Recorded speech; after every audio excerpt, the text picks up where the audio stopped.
Hello A-Sven-gers, it's me, Svenny McG. Today we're going to be hooking up an NES, an original Nintendo Entertainment System. We will be using RF cables on this. We'll be connecting it to a CRT. And the point of this video is perhaps you've just got your first action set or your first control deck set. You got one loose somewhere. Maybe you haven't hooked one of these up since the 80s and you want to do so on a classic CRT TV. So the video today is going to be instructional and it's here to help the gaming community.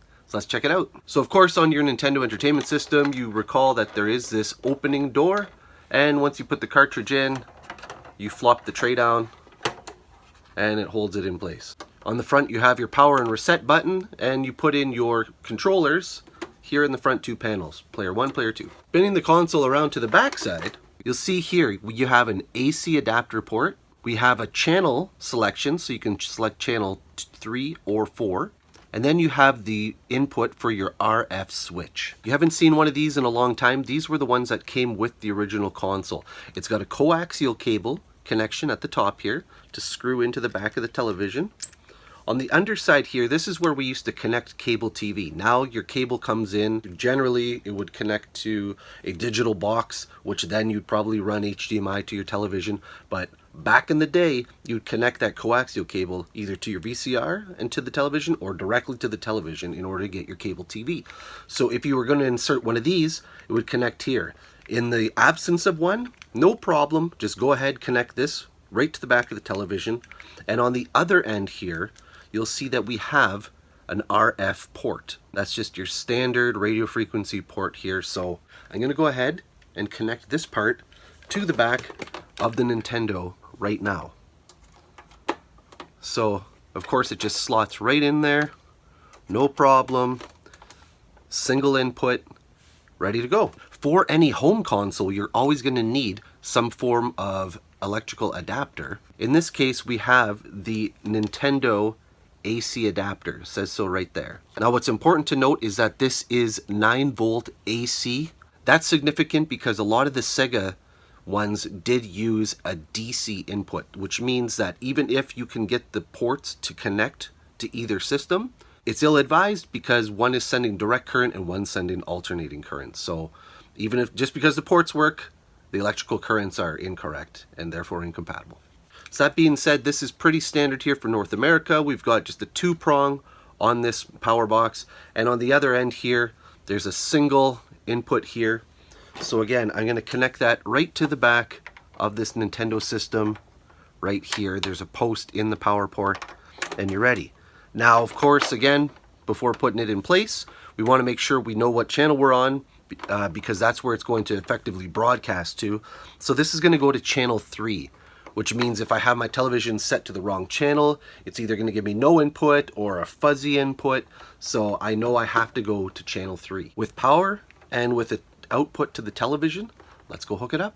All right, now this here is a 13-inch Sears television, and I'll put the model number in the description. Now on the front it does have an AV connection, but again, for the sake of this video, we're going to be looking at the RF connection on the back of the television right there. Okay, my friends, now again, the RF portion of this on the other end is connected into the back of the Nintendo Entertainment System right here. That being said, the other end now needs to connect to the television. So I'm going to take the coaxial cable here. Again, this little pin is going to insert right here into the back of this television. And again, making that male to female connection here, I'm going to slide this portion in, and just by twisting it, it's just going to make sure that it stays in place. It does not disconnect from the television.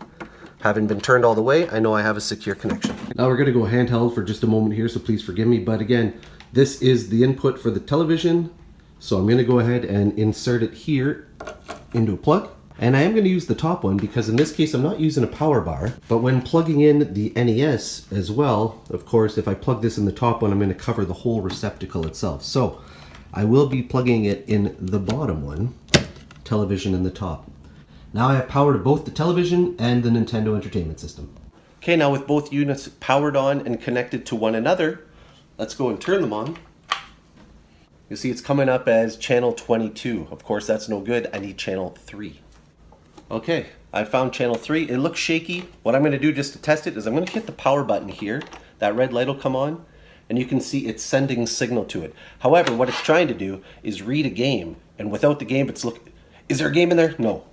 Is there a game in there? No. And so that's why it's just going to keep flashing like this. Even the power light will keep flashing as it's turning off and then checking for a game again.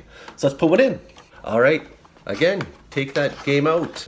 We're going to slide the lid up. We're going to put the game in, of course, open port first. Slide it all the way in, push down, lower the lid. Whether it's up or not, doesn't really matter. And we're going to hit power. And we're getting a poor connection, so I'm just going to take it and just sometimes just even a little shim back and forth. Do you remember doing this? This is when we used to take the cartridges out and blow on them a little bit. I just like to move it a little bit, get the pins better connected. Almost blades of steel. Ready? Love it. Now, of course, one very important piece before we actually get playing anything would be to connect our controller. So I'm going to go ahead here at the front of the NES. You have ports 1 and 2. I'm going to go ahead and put this into port 1. It is beveled at the top, so you know that that shape goes right there into the top. So with everything connected, you're ready to go. Get playing the game and having a lot of fun. I hope this tutorial was helpful to you today, and if it was, please consider liking and subscribing, as it always helps grow my channel. If there's anything else you'd like to see regarding the Nintendo, any other consoles, please let me know.